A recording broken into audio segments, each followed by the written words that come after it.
Hail to the commanders, hail victory. Victory. Brave Braves on the the warpath. warpath, fight Fight for for old old DC. DC. The commanders hold it down. Commanding performance, cooking up hash browns up there at Northwest Woo. Stadium. Woo, 34 to, what was it, 34-13? Yes, 34-13. They got a garbage time Wow. touchdown. Nobody cares. Sorry, I should Nobody be professional, but cares. the Commanders dominated. Wow. That was a performance.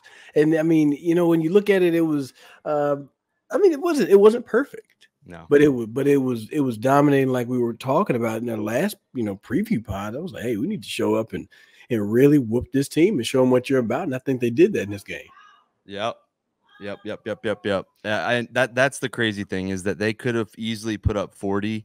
They could have flirted with 50 had they played a cleaner game. You Yeah. went in a game by 3 touchdowns and it wasn't even that close. And we're talking about how you could have played better. Absolutely insane. What a performance for the hometown team. Jayden Daniels did not look very good at different times. He looked like a rookie, but man, it didn't matter. They made up for it. He still made special plays. The guys around him made plays. The defense was flying all over. This is a team victory right there. Man, it was tough sledding, just a physical game. A couple of the favorite stats I heard, one was 7 sacks at one point by the defense. We said that coming into a game with a very susceptible Cleveland Browns offensive line, 7 sacks by that defense. We'll talk like players of the game, but I know who mine is. I think just off the top of my head, so I'm gonna hold mine. I'll say it. Hell, forget it. Frankie Louvu. Frankie Louvu is the player of the game. That guy was everywhere. Oos was all over the field. And my play of the game, I got to steal it. It's that Bobby Wagner assist to the interception to Frankie Louvu. Like the way they broke it down is how Deshaun tried to escape, got pushed back in, and then everything happened. That was amazing. I love to see it. Yeah, I'm reading it off here. 7 total tackles, 2.5 sacks, 2 tackles for loss. I guess they gave him a fumble recovery there but whatever, man. I mean, yeah, just absolutely incredible. He was all over the place. He could very well be your NFC Defensive Player of the Week. And, man, he is what this team has been starving for as a playmaker on defense, man, at that linebacker position.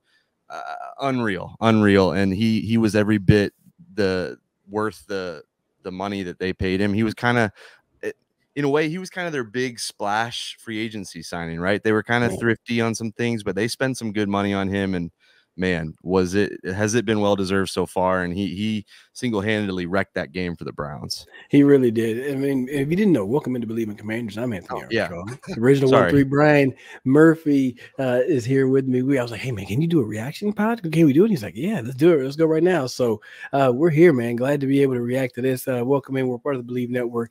Like, comment, subscribe, hit that like button, share this with all your favorite Commanders fans. And I'll tell you this much: if you are just now hearing about this Jayden Daniels hype and what he's been up to, go scroll back a little bit. Go look at some of the previous episodes. Now we'll share them. We'll get them recasted and put up there in front of your face. We've been talking about how great this guy could be, and now we're seeing it in the flesh in front of us week in and week out. It's amazing to be a part of. I absolutely love it. Coming in this game, BetOnline had the Commanders as a 3-point favorite. I said, go ahead and take that. Go ahead and take that. And also, I shouldn't have said that nobody cares about that Browns touchdown, because that took you to the over. So if you smash that over, well done as well. I would have said take the over. I said take the over. So thank you for that touchdown. And then I would have said take Washington at +2 or -2.5 at the half. I would have take that as well. So boom. I don't know. Shout out to me for being correct on those. Yeah. And shout out to you if you made those plays. Well, and you look at the stats, I don't know that they even tell the full story of the game. Jayden Daniels had a bad interception at the goal line by JOK, who he was a game wrecker as well, man. And a lot of Commanders fans, Washington fans, know he probably should have been here had Ron Rivera handled his business differently. However, you might not get Sam Cosmi, which I think you're liking Sam Cosmi, so can't hold that against him. However, Jayden Daniels, under not a great completion percentage compared to what we saw, 14 of 25, a touchdown and a pick. Maybe if I read off his stats to you at the end of before the game started, you're like, ooh, did the Cleveland defense wake up? They played well. They did. I will give Cleveland credit. They looked like they were confusing Jayden Daniels a little bit, making him look like a rookie, but 5 is different. You got to give a shout out to Jim Schwartz when they kept cutting to the Brown sideline on like a key third down for Washington. I saw it was Jim Schwartz. I was like, oh yeah. He's a vet, DC in this league. He's been a head coach in this league. So hell, last year he gave us fits, for Washington. He gave Washington fits.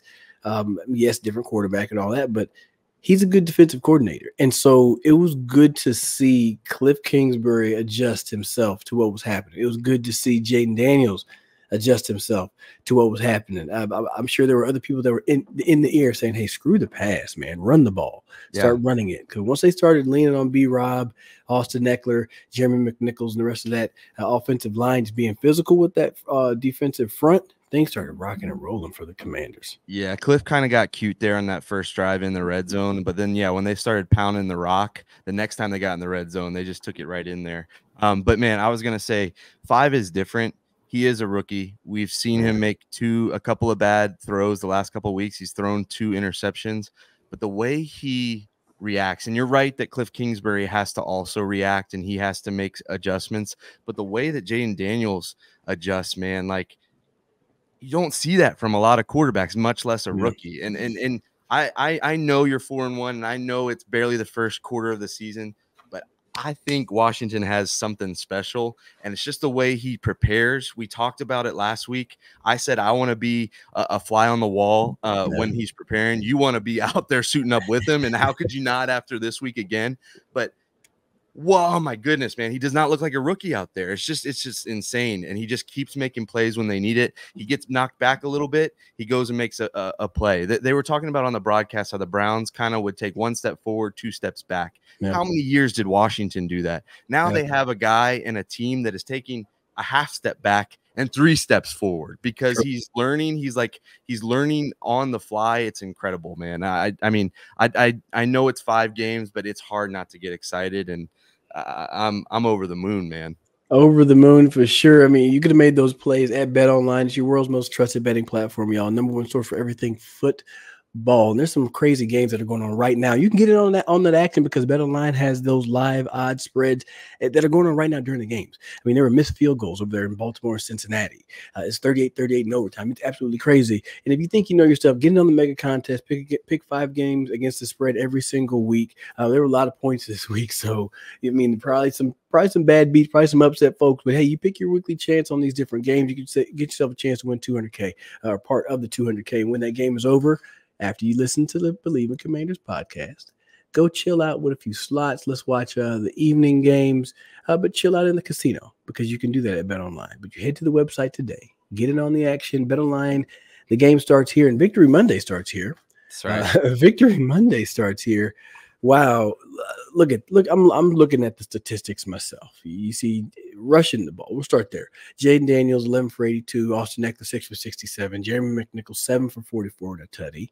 Brian Robinson 7 for 18, 2 tutties.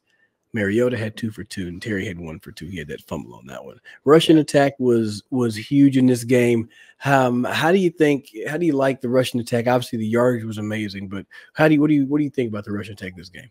I think a casual fan would hear Cliff Kingsbury and know the quarterbacks that he's worked with and say he likes to do the air raid and all that. But I think Cliff Kingsbury just loves running the football and then throwing the ball when it's there. And that's what this team did. You kind of said it already. They once they got into running the football, this game was over. I mean, it was a wrap. They couldn't stop him. Brian Robinson, I'm wondering if he's 100% healthy, but he only needed to carry the ball 7 times. You mentioned he got 2 touchdowns. Ho-hum, what a day at the office. But yeah, it's just coming at all different levels. We know what Jayden can do. I think my player of the game, you gave it to Frankie Louvu, obviously, but it's hard not to give one to Austin Eckler. What he did on some kick returns, what he did in the pass game, those runs, he was all over the place. He's another dynamic. And then Jeremy McNichols had never been in the end zone in 9 years in the NFL, and now he's got 3 touchdowns in 2 weeks. What a story there. But yeah, this rushing attack is multi-layered, multifaceted, and it sets Jayden Daniels up really well. They complement complement each other really nicely, which I love to see. Man, he made that play McNichols did on that kickoff. I tweeted, I'm like, you got to give this guy some carries. He deserves a few extra carries just the way he went down there and laid the smackdown on somebody. They don't run those segments anymore, but that would have made it on jacked up. That's exactly what it would have been on. I will say, back to the running game, I'm good with it. 215 yards overall. However you get to it is how you get to it. All these, the sliding stats, everything is 3/4 Commanders way. I mean, 215 on the passing, 215 rushing. I'm sorry, 219 passing, 6.7 yards per play. 3.6 is what they gave up and what they allowed. So the defense was absolutely dominating. Absolutely suffocating, as they should have been. But let's stay on that offensive side real quick. Once again, there was a lot of people catching passes over there for the Commanders. 1, 2, 3, 4, 5, 6, 7. So 7 wide receivers. Terry led the way, as he should. 4 touches, 112 yards on the day. I loved how he got free on that scramble drill when Jayden got outside, because on the broadcast, they were talking about how Dan Quinn's telling Jayden, hey, when you escape the pass. And that's exactly what he did. And he threw a beautiful rainbow dropping in there. I would have just loved to have seen Terry's high step out of that tackle and get into the end zone. That would have just made that whole stadium just erupt in just excitement. But hey, I'll take what we can get. I love seeing big plays. Terry McLaurin. How about you? Yeah, absolutely. Terry, I'm sure he'll be the first to tell you that he can't cough the football up there. So, they gave the ball back there. Could have had the touchdown on the bomb. Should have probably had the touchdown in the end zone. Another beautiful ball that Jayden put in there. But the fact that Terry McLaurin is making play after play for 3 straight weeks, I think we can put to bed, that he's not going to get his fair share. I mean, that feels like a year ago at this point. Now it's like Terry McLaurin, you got to snatch him up in fantasy, try to make a move for him or something. But he's showing that he's a #1 guy, and Jayden Daniels and him have a great connection. And finding ways to use him in more than just being, outside, right? Outside running go balls or running him, as that deep pass on that scramble drill. That was technically him he's supposed to be a decoy to flush out for the dagger route that was coming from behind him. But since Jayden got pressured out to the side, that's how Terry was able to continue that route up. And hell, I had one of them similar plays against the Giants way back in the day. Anyways, it happens. Let's flip sides, y'all. Let's flip sides. Go to the defensive side. Just so many names that are involved. We already mentioned Frankie Louvu, but we're talking about sacks. Team sacks for the Commanders. Did they end up with 7? I think that's right. Let me look here. 7. They ended up with 7 total punts. And did you know, I had to go and look this up, how many different ways you can dress hash browns at Waffle House? Because the Commanders were cooking. There's 8 different ways, so they were 1 short. They had them suckers smothered, covered, chunked, diced, peppered, capped, topped, and they almost had it country if they would have got 1 more. But that interception fumble recovery by Frankie Louvu, I'll give them that one right there. So all of the Commanders defense, get them chef hats, get them a daggone griddle, because they were cooking. They had some hash browns this morning, in the afternoon up there in DC, y'all. It was amazing. They were peppering Deshaun Watson, and Dorrance Armstrong getting his chin up under his. It wasn't under the face mask. Maybe it could have been a penalty call, but they rattled that dude. I thought he quit on that one play when they were kind of confused there and had to call the timeout or take the delay of game before the field goal in the second half off the Terry turnover. I thought Deshaun Watson quit because they were hitting him every which way. Shout out to the defense, man. They have definitely turned the corner here. They did it last week against Kyler Murray, bottled him up. Deshaun Watson, he looked like he didn't know where he wanted to go with the ball, and he was a little timid all game long, and they were flying all over the place. I mean, this is the defense that I think you were expecting when you got Dan Quinn and Joe Witt. And man, if this is going to continue, this is big time. This is great defense that they're playing. They're playing complementary. And then, you have Louvu and some of those guys flying around. It's fun. It's been fun to watch these last 2 weeks. Man, has it ever. I mean, I'm going to watch the tape, and I'm going to see it. I'm enjoying the fact that you're getting a lot of pressure with, just the front and the combination of those linebackers applying some additional pressure. It's not really a whole bunch of, you're not seeing like a lot of DB blitzing. They're letting the back end kind of cover. And with the matchup they had at receiver with Amari Cooper and Jerry Jeudy, that's not easy, and Njoku was back, and that was somebody that had me a little bit worried First play of the game, he makes a big Right. catch and run. I'm like, oh, okay. Let's see what happens here. And there was a little bit of, a few exchanges of punches early on in the game. But, man, I tell you, one guy I can definitely stand up for and give him a few rounds of applause is Mikey Sainristil. The Yeah. way that he balled and showed that he was not going to be, little brother. He was not going to be punked. You could not shove him out of the way. He was going to let himself and make himself be known in this game. Yeah. And I loved how he stood up to Deshaun Watson. I love how he was showing up all over the field making plays. So give some love to Mikey Sainristil. Yeah, absolutely. And him, getting in Deshaun Watson's face, clean play. But, man, yeah, he made sure Deshaun Watson knew where he was. And it's been a tough couple of games for Mikey Sainristil. Kind of welcome to the league. He's given up a couple of touchdowns. But, yeah. The secondary, you got to the front seven was doing a great job, and it made it pretty easy for them on the back end. But you still have to stand up tall against Amari Cooper, Jerry Jeudy. Those guys really didn't do much. Jerry Jeudy 1 catch for 16, Amari Cooper 4 for 60, which will take that all day long. Yeah. But this defense had been gashed on by the run game all season long, only gave up 104. And I want to go back and look and see how much of that was in garbage time, because Dante Foreman was, 9 for 44. He really didn't make an impact on the game when it mattered. But we were very critical of 93 and 94, but I saw those guys flying around too. Deron Payne kind of nodding in Deshaun Watson's grill there after forcing the turnover. John Allen, he kind of is getting back to looking like a linebacker out there, man. Like you see him chasing down on the edge. He looks like he could be wearing a 50-something. The way he ran Deshaun Watson down on that sideline. I think he barely made the first down, but his effort kept it from being a bigger play. Yeah. You know what I'm saying? So that defensive line, I'm just sitting here scrolling through the stats.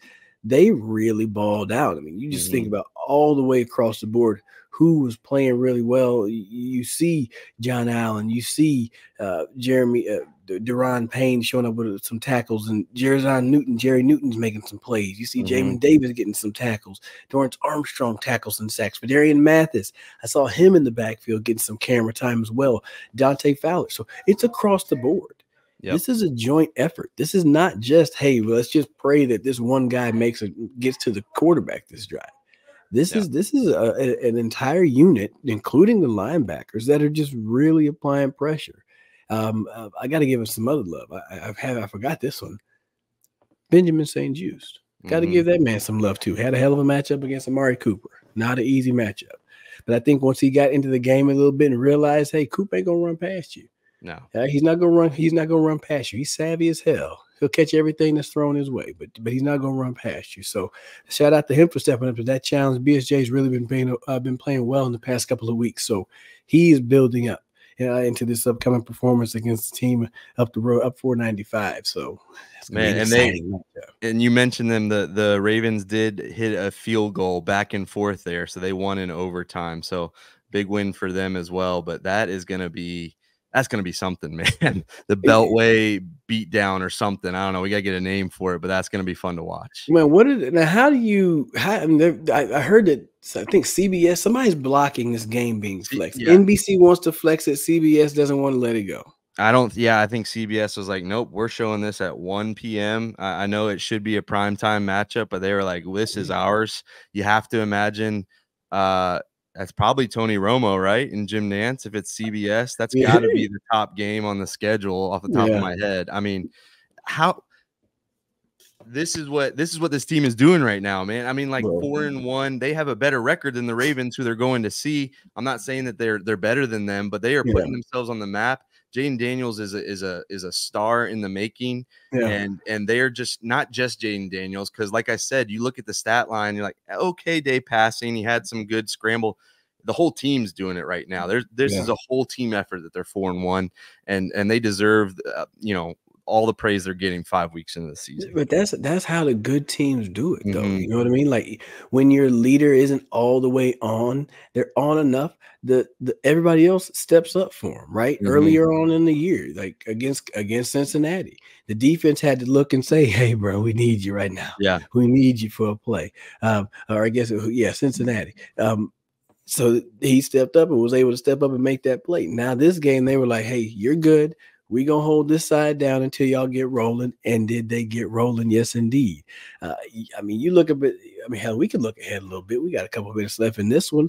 If we're looking ahead at the matchup against Baltimore, one, I'm excited to hear different voices. No, nothing against Mark Schlereth, but this team is now bumped up the the ladder of who's going to be calling these games. But looking at this matchup against Baltimore, obviously Lamar Jackson versus Jayden Daniels. Do you think what other matchup is big between these two teams? Just off the top of your head, what do you think? I mean, Jamar Chase went for almost 200 yards today. I don't know if you saw the stats in that one. I think Terry McLaurin against that secondary, Marlon Humphrey, they have names back there, but I don't think that passing defense for the Ravens has been really good. So there are a bunch of names on that defensive side. I'm excited to see how Washington, specifically Terry McLaurin, if he can have a game against them that can put the pressure on Lamar. I mean there are matchups galore. I mean that they're defensive. Zach Ertz, can he make a couple of plays on Kyle Hamilton? Yeah. Can Jeremy Chin make a play on Mark Andrews and Isaiah Likely? They've got some good tight ends over there. So there are a lot of individual matchups. But again, man, it's just so fun that we're talking about a team that is 4-1 going up against one of the elite teams in the NFL the last few years. Did you see the clip of Micah Parsons and Darius Slay? They were talking about they were like, man, we got another contender in the division. We got another contender in the division. Like, what's going on? They're like, man, he's a dog. He can play.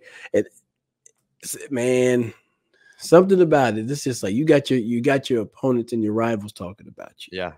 Okay, that's a big deal. All right, that's a big deal. But I do love Jayden's approach. He was in a press conference saying, he's like, I'm gonna let y'all do all the talking when I'm still a rookie, and that's how you gonna stay at it every single day. Let us get behind the mic, get in front of a camera, and talk that talk. You go out there and play ball, because right now the Commanders are beautiful. They're doing beautiful. Two things. I follow tons of Commanders fans on Twitter. What a great community there. They said it felt like a home field advantage, and they showed it on the screen. It looked like that place was rocking, full of Commander fans. What an incredible environment. Shout out to you guys for, there were times when this team would lose 10 in a row at home. Yeah. This is a place to play. Northwest Stadium in the Northeast. I still don't get it, but it is a place to play. Make it a house of horrors for other teams. Make it your place. Shout out to the fans. One other thing, my uncle was at the game. My cousin is a high school quarterback, so they've been, studying the position that they're all about the quarterback position. I wanted to read you this text he sent about Jayden Daniels. He's a once-in-a-generation player, electric. As incredible as his skill set is, it's his decision-making that is most impressive. And this is, yes, he's a Washington fan, but he has been beat down like all the rest of us. He's seen this quarterback play, or lack thereof, for the better part of 30 years. He's not one to just kind of say that. But the fact that you're seeing that at the game, it's what we talked about, man. He doesn't look like a rookie, and he's making all of the right moves. And when he doesn't, he's learning from it.